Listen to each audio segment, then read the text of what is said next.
Hey everyone, my name is Izzy Lapidus and I use she, her pronouns, and I am a rising sophomore at Barnard College of Columbia University, where I am majoring in computer science and minoring in education. Both inside and outside of the classroom, I do a lot of work centered around the girls in STEM space and trying to make the STEM and tech community a more inclusive place for women and girls, but really anyone who might not think of STEM as a viable path for them. In the past year or so, I've delivered over 60 speaking engagements, whether that be through workshops, panels, podcasts, Instagram lives, Instagram takeovers, you name it. I really love to share my STEM story or my experiences growing up as a girl in STEM with those around me, with my audiences, in hopes that it inspires them to explore or keep pursuing their STEM stories. What are you passionate about tech? Why are you passionate about advocating for tech? So I truly believe that learning how to code is one of the most important skill sets that one can have in this digital age. We use technology all the time. I'm using it right now to record this video, and it's so important to not only understand how these technologies work, but be actually able to build them yourself. So I have had some ups and downs with learning how to code myself. It's not always going to be an easy path. You're going to have teachers that don't necessarily align with how you learn or how you think, but I think that the skill set itself is so important. So I really challenge everyone to at least take one coding class and see if they like it. Another thing I want to say is that tech is just going to become more and more popular. In the next couple years, there's going to be even more millions of jobs in the tech industry, and there's really just so much value and potential in pursuing a career in tech. Getting a job at one of these big tech companies, despite my issues with some of the ways in which they're run, literally gives you the potential to possibly take your family out of poverty. There's a lot of money in this industry, there's a lot of innovation, there's a lot of creation, and I really just think that every single person should at least be equipped to potentially explore that career path for themselves. How has your journey as a woman in tech been so far?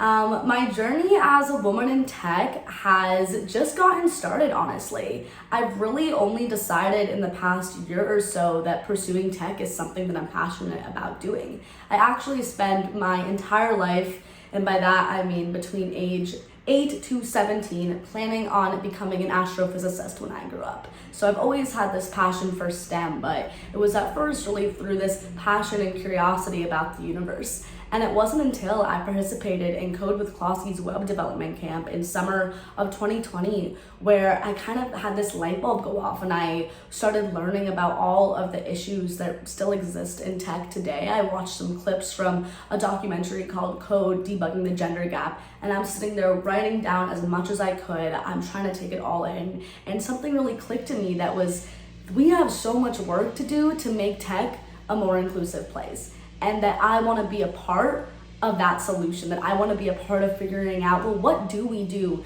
to really make sure that every single child grows up knowing that there is a place for them in the tech community if they want that.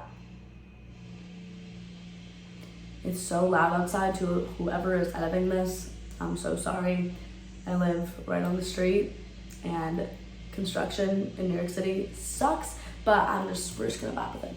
Okay, what's next? Talk a little bit about your favorite people in the tech industry. What makes them special?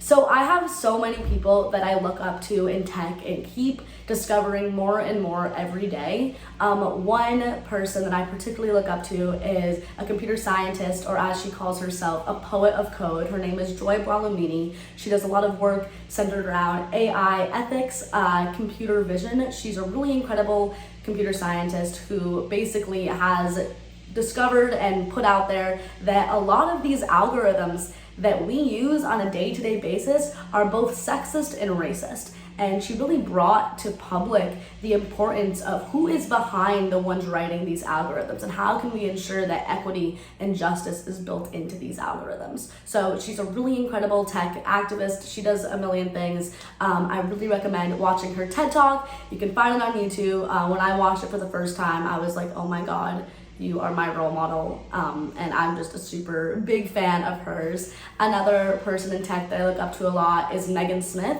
She is the former Chief Technology Officer of the United States, so she was in that role under Obama. And I've heard her speak on a lot of podcasts. I actually, at Kode with Klossy this year, she was one of the speaker series that we had. So I got to attend a live event with her there. And oh my gosh, she's just so incredible. She's so passionate about technology and just about thinking with this really scientific, technological point of view.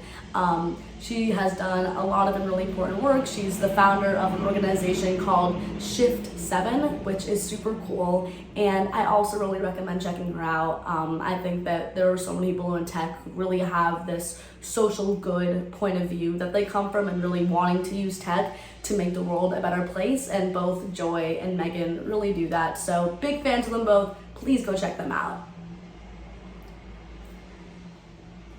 Okay. What's a day in your life like as a Barnard student and tech activist?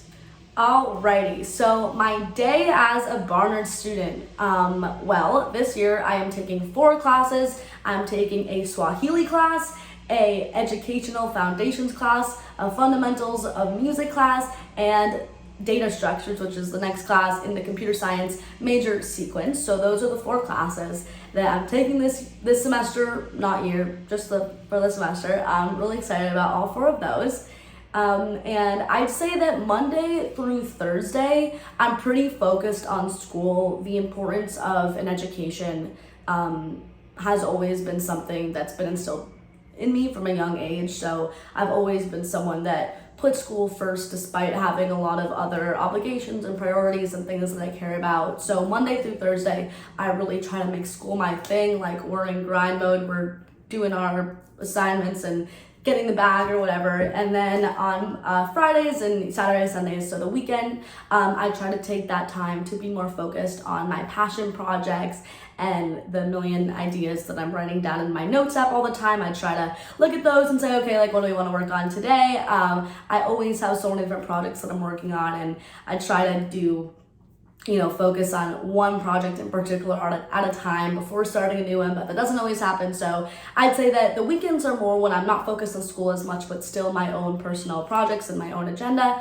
And then also when I take time to just hang out with my friends, be a normal college student. I'm really all about, work hard, yes, when that's what's happening, but make sure that when it's not work, like, you're really hardly working at all and you're just being a person, spending time with people you care about, people that you love. And I think that making sure that there's, clear boundaries between the two is something that I've sometimes struggled with, but I really think that it's so important to just have that time throughout your week where there's no work, no nothing, you're just with your friends, family, whatever. Okay. What are the intersectionalities you've seen between mental health and technology? So the great thing about tech is that it intersects with literally every field, but in particular mental health. I know so many young people who are working on their own mobile apps that try to address the mental health crisis that unfortunately so many of Gen Z struggles with. There's a lot of really dope apps that I've just seen that focus on connecting people with each other. I've seen some really incredible platforms that connect people with therapists, one of them being Headway, that I'm literally in the process of trying to get myself a therapist, and that is what I'm using. I was just reading about Headway too, and they got, like, recently so much money from some VC investors to really try to build up this platform. I think it's great. It's really user friendly, and it kind of makes the whole thing of getting a therapist and just dealing with that can be really stressful, and I think that Headway does a really great job of making that a lot less stressful and making that whole process a lot more simplified.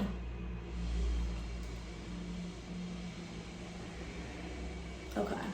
I'm so upset that that noise is happening outside. I wish that I could do something about it, but I can't. Okay, why do you think it's important to integrate creative outlets, passions in whatever form with your mental health journey? I cannot express how important it is that you have something in your life that does not relate at all to whatever you're actually not actually passionate, but whatever you want to do in some way career-wise, I think it's so important to have things that you just do because you love them, really an actual hobby. So for me, I've played piano since I was 3 years old. This instrument means the world to me. I went to performing arts school, both for middle school and high school, and at school I was a drama major, so I've been surrounded by the arts in general a lot. But for me, piano has always had this really special place in my heart, and whenever I'm having a bad day, if I sit down and just play the piano for a couple hours or even a couple minutes, like, I will always feel better. So I think that being able to tap into something that is completely not related to what you want to do on a career front is just so important. It keeps us going. We need to have that juxtaposition in our lives to be able to focus on so many things at once and to not get tired or burnt out of one of those things, normally that career related thing. So piano for me has really always been my form of therapy, and I really encourage everyone to find something that can always spark joy, right? Like, can always be something that just makes them a little bit happier, makes them a little bit more grounded, and to really harness that, tap into that, and use that to kind of push forth in the other aspects of your life. Okay.